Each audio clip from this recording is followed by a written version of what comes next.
Perkenalkan, nama saya Karolus Jusejuko. Halo, saya Pinka Orista Putri. Hai, saya Dava. Hai, aku Dewi.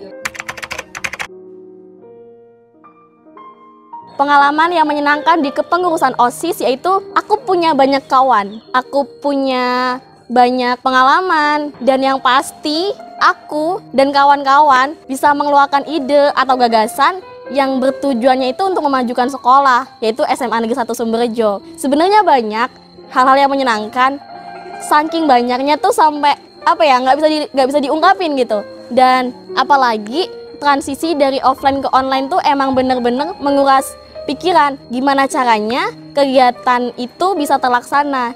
Jadi kayak banyak banget pelajaran gitu. Menurut saya susahnya jadi pengurus OSIS di masa pandemi ini. Yang pertama, OSIS itu nggak luput dari kata kumpulan. Nah, yang kita rasain selama masa pandemi, kita itu jarang banget kumpulan. Paling kalau kumpulan itu di acara-acara tertentu, misalkan persiapan untuk lomba, ataupun kita mau mengadakan acara-acara lain gitu. Kan kalau misalkan sebelum pandemi kita bisa kumpulan untuk mengadakan rapat, pembahasan prokja gitu, atau kita mau meeting-meeting buat lomba-lomba juga gitu. Tapi kalau selama pandemi ini kita bisa kumpulan hanya dalam durasi yang terbatas gitu. Jadi kita melewatkan momen-momen gimana kita tuh bisa mengikat tali kekeluargaan lebih dalam lagi kan. Selama pandemi ini kan jadi susah gitu. Terus yang kedua, itu kita benar-benar susah dalam mengadakan kegiatan. Seperti yang kita tahu kan, OSIS di Semanis ini punya banyak banget acara. Kayak yang pertama ada Semanis Cup, terus ada Disnatalis, terus ada Jumat, itu tuh biasanya kita ngadain ada Jumat Sehat itu.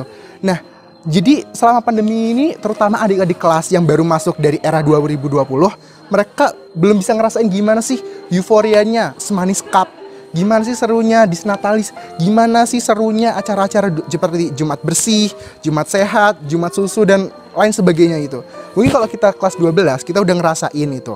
Tapi untuk adik kelasnya kan mereka belum ngerasain gitu, jadi agak sedih juga gitu. Ya semoga aja kedepannya bisa makin normal kondisinya sehingga kita bisa tatap muka lagi dan bisa mengadakan acara-acara seperti OSIS sebelum pandemi yang pastinya sangat seru. Rasanya bahagia, bangga, dan sangat bersyukur sekali. Kenapa? Karena tidak semua sekolah yang memiliki organisasi MPK OSIS seperti di Semanis yang masih bisa aktif berkegiatan di tengah kondisi pandemi COVID-19 seperti ini. Dengan demikian, saya sangat bersyukur sekali karena saya sebagai anggotanya dan kita semua sudah selangkah lebih maju daripada yang lain. Jadi alhamdulillah saya sangat bersyukur sekali, bahagia sekali karena dapat mendapatkan kesempatan bergabung bersama kakak-kakaknya yang sangat luar biasa walaupun di tengah kondisi COVID-19 seperti ini. Dengan intensitas pertemuan yang sangat jarang dan dibatasi oleh keadaan, tapi MPK OSIS kita masih tetap terus menjalankan program-program menarik dengan sistem pelaksanaan yang baru, bisa terus membantu acara-acara sekolah, dan yang pasti masih bisa terus aktif, kreatif, dan bermanfaat di masa-masa kayak gini. Perasaan saya ketika menjadi pengurus MPK OSIS di masa pandemi, untuk perbandingan di masa pandemi ataupun sebelum pandemi, saya tidak memiliki perbandingan tersebut karena saya juga dari awal kelas 10 sudah belajar daring dari rumah. Tapi ketika saya mengikuti atau menjadi pengurus MPK OSIS, saya merasa sangat senang karena saya dapat lebih mengenal lagi apa itu Semanis, dan kakak-kakak pengurusnya juga sangat asik dan seru. Saya dapat mengenal Semanis lebih dekat dan saya juga senang mengikuti acara-acara yang ada di SMA Negeri 1 Sumberjo ini.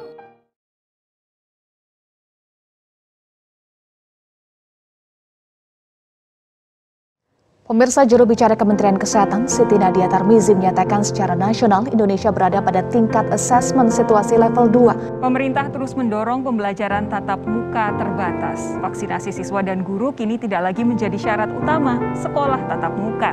Kita harus secepat mungkin membuka dengan protokol kesehatan yang ketat. Dengan kondisi ini, saatnya kita belajar dari rumah. Kita memang dekat dengan sebuah perkenalan, layaknya seorang manusia yang hidup dengan titik awal dan akhir. Dan itulah pertemuan yang ujungnya harus akrab dengan perpisahan. Waktu memang selalu ingin cepat memisahkan pertemuan, entah dengan apa dan bagaimana caranya. Apakah kita siap?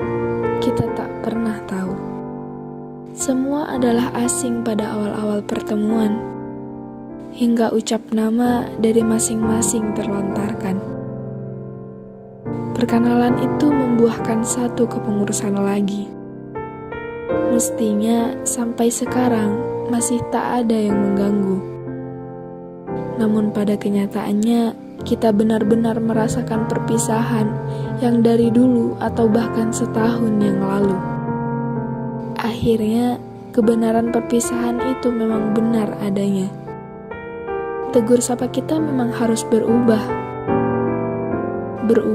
dan berbeda arah. Temu yang semu, tapi semua belum dikata selesai. Kisah kita belum usai. Kawan, sampai bertemu kembali di titik terbaik menurut takdir.